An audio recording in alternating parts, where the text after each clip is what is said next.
Olá, pessoal. Então, damos aqui continuidade ao nosso estudo de séries de potências. Vamos revisar o que nós fizemos até agora, né?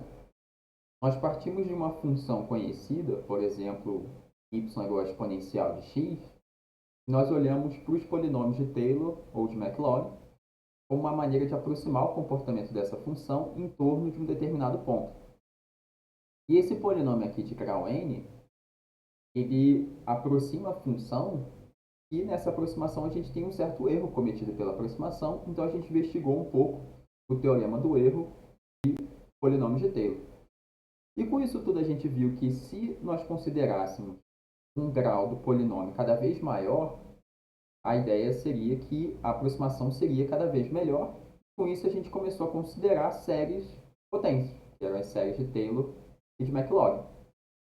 E agora o que a gente vai fazer é o seguinte, a gente vai, ao invés de partir de uma função conhecida como exponencial de x, a gente vai partir de uma série de potências. A gente vai iniciar o nosso raciocínio olhando para a série de potências como uma coisa independente, não como algo que surgiu de uma função dada. Então, por exemplo, esse caso aqui que a gente vai ver agora. Vamos pensar nessa série que está aqui no quadro.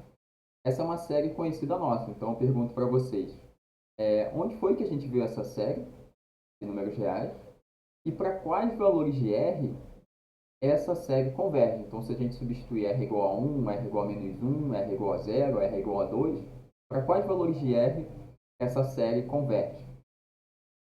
Então, vamos iniciar o nosso raciocínio com uma série dada. Se vocês quiserem, podem pausar o vídeo para responder isso. Mas que série é essa que a gente já viu e para quais valores de R ela converge? Essa é a série geométrica. E a série é convergente quando a razão da série, que a gente está chamando aqui de R, é menor que 1 em valor absoluto. Então, isso aqui ilustra que a gente pode partir de uma série e concluir para quais valores ela é convergente, em que situações ela é convergente, e a partir disso olhar para a função que essa série define.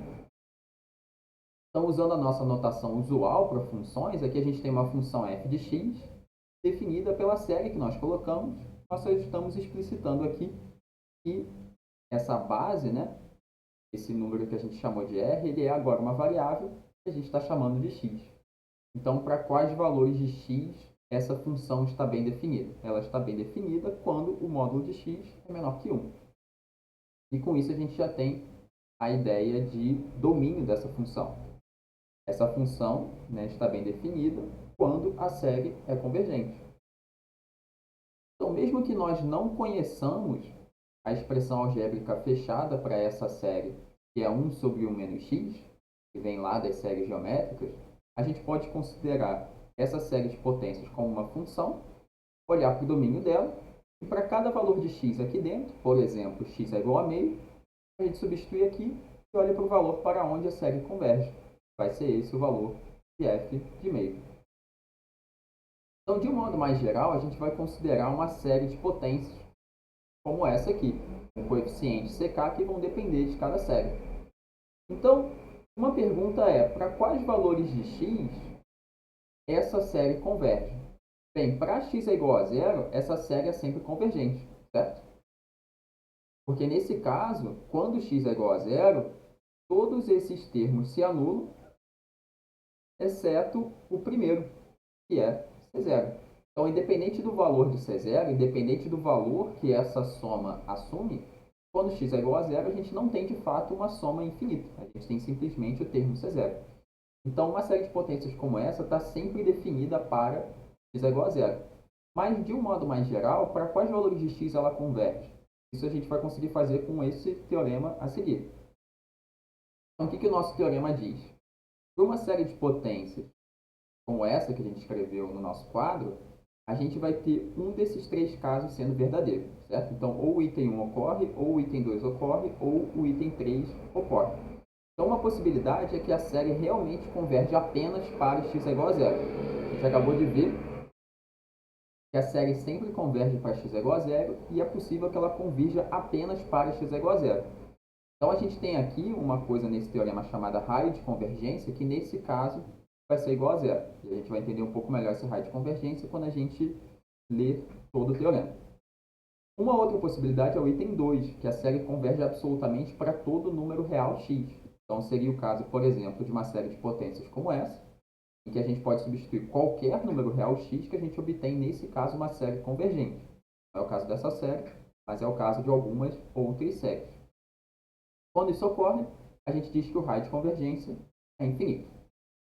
E o item 3 também pode ocorrer, que é o caso em que existe um número real R positivo.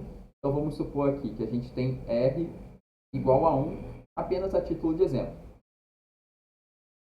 E esse R maior que zero é tal que a série converge absolutamente para x dentro desse intervalo, ou seja, para x entre menos 1 e 1, que é o caso da série de potências que a gente colocou no nosso quadro como exemplo. Então, a série converge absolutamente dentro desse intervalo e diverge para todo x fora desse intervalo. Perdão, para todo x na união desses intervalos. Porque entre esse intervalo e esse aqui, o que a gente tem? A gente tem os valores de x é igual a r e x é igual a menos r. Nesse caso, a gente tem x é igual a mais ou menos 1 e fica fora do enunciado até esse ponto. Então, x é igual a menos r e x é igual a r não está nem nessa constatação, nessa afirmação, nem nessa aqui. O que diz o teorema? O raio de convergência é igual a r, e nesses pontos x é igual a r e x é igual a menos r, a série pode convergir absolutamente, convergir condicionalmente ou divergir. Então, vai depender de cada uma das séries.